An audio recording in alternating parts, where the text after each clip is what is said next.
but overcoming barriers and gaining confidence. I speak with so many people. Everyone has this issue, like everyone, right? Even the most confident person in the room, the most confident person you know, everyone gets that feeling in their stomach. You've rocked up to a networking event.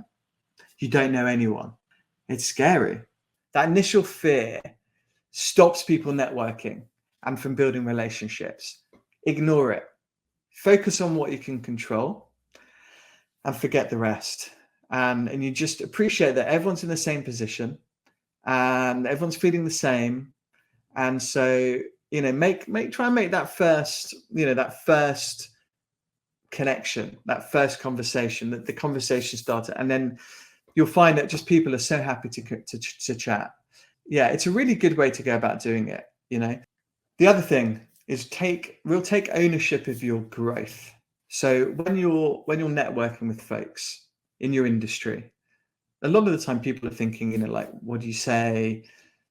You know, I'm not going to know. You have this like, you have this kind of, they call it like, you know, I'm not good enough. I'm not smart enough. I'm not knowledgeable enough. I'm not experienced enough. I'm not whatever enough. You know, that's going through a lot of people's minds. And I think for me, I like to continue to learn and develop. There's always someone that knows more than me.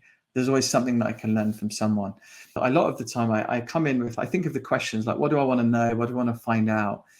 And I take a real interest. And it's a really nice way to go about it, because suddenly when you're asking questions, you're in control.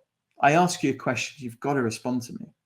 Like, it's rude, right? Some people respond with a question and it's a bit, you know, look at like some of the political debates, and you know, they don't quite answer the question and they avoid it, and you can smell it a mile away, and it's like, oh really? Networking is different, right? You like prepare your questions, something really interesting, something you want to find out about someone, and then suddenly you have the power in the conversation. It gives you a bit more confidence because you're in a conversation. And for the person receiving the question, like, it's actually really cool. Like, I love being asked questions because people like people that listen to them. You can't help it. You know, like I was interviewing someone last week for a job, and they'd clearly done their research and they jumped online, they checked out some of my stuff. And I said, hey, Lena, lovely to meet you. And they dived in with I watched this video. It was great. And they'd prepared a question about it. And I was like, wow, awesome. And then suddenly I couldn't help it. I suddenly, like, you know, you start to like that person. You just can't help it. So do that. Prepare, take ownership for your learning and development, and it really helps with networking. The other thing I would do is also find mentors.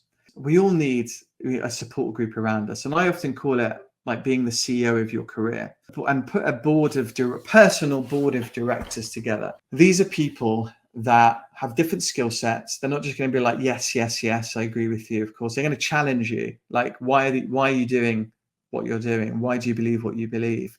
Have you thought about doing it this way? So to put a personal board of directors together, I would really think about, if you don't already, a few mentors, a personal board of directors. It's such a wonderful way to do it. You know, it's taking ownership. It's being proactive. It's a really lovely way to do it. I've had mentors the whole way through. You know, I started university, I set up a business. I went into the recruiting sector. Then I set up my own business almost 13 years ago now. And I've not done it on my own. I've had help from loads and loads and loads of people that, you know, have been like, I've actually asked to be a mentor, people that haven't even realized it, but have been amazing helps and mentors to me. And I've done all of that through networking, like taking an interest in people and genuinely wanting to make friends. And it's so powerful. And so if you don't already, find mentors, and you could, you know, you'd be wanting to start a business, or, you know, you could be employed in a company and wanting to progress and move forward. Like, we all need help. And it's a really good way to think of it. Like, you are a business, you're the CEO. So run your career like a business. And it's a brilliant way to do it. On the flip side, send the elevator back down. You know, like, share your knowledge with people, and it helps them immensely. And it also helps you to build your confidence, because you probably know an awful lot more than you think you know. and you've got a lot of stuff to share. You know, like our journeys are our journeys, and we all have these unique stories, and we all take different paths in life, right? There's never a right way per se. Like, there's loads of different routes to get to where you want to get to. So send the elevator back down. You know, help folks, look for mentees, and look to give back, look to do other things. And again, this is all part of life. This is all networking. This is all building communities. This is all helping people, and it's a really, really nice thing to do. And I would strongly recommend you do that. And it's just brilliant. I spoke with a wonderful coach, Mary Rezek. She's an executive coach. What wonderful lady. And we did a great podcast on this very thing. I get so nervous before I do a presentation or meet a client, as I don't think I'm good enough. What can I do? Okay, so there's two parts to this question. One is self-management around nervousness, and then what are the tools and techniques? So first of all, you're nervous, so what? All right, it's going to happen. It's like getting up on a stage and realizing that all these eyes are on you. I want you to realize that you're actually having a one-on-one conversation with the room. You're not having a multiple conversation. It's a one-on-one. So remember that you can connect with one or two people, your allies. And when you don't think that you're good enough, always go to facts. What do you know? And do the 1, 2, 3. Here's a reason why. And then summarize. Okay. The other is get to the point and don't overstate what you think that they want to know.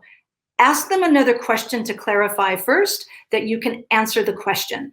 Just answer the question within one sentence and wait and pause and see if they have anything else to contribute. You're going to be nervous. I do some TED Talk speaker coaching, and it is terrifying to get onto that red dot.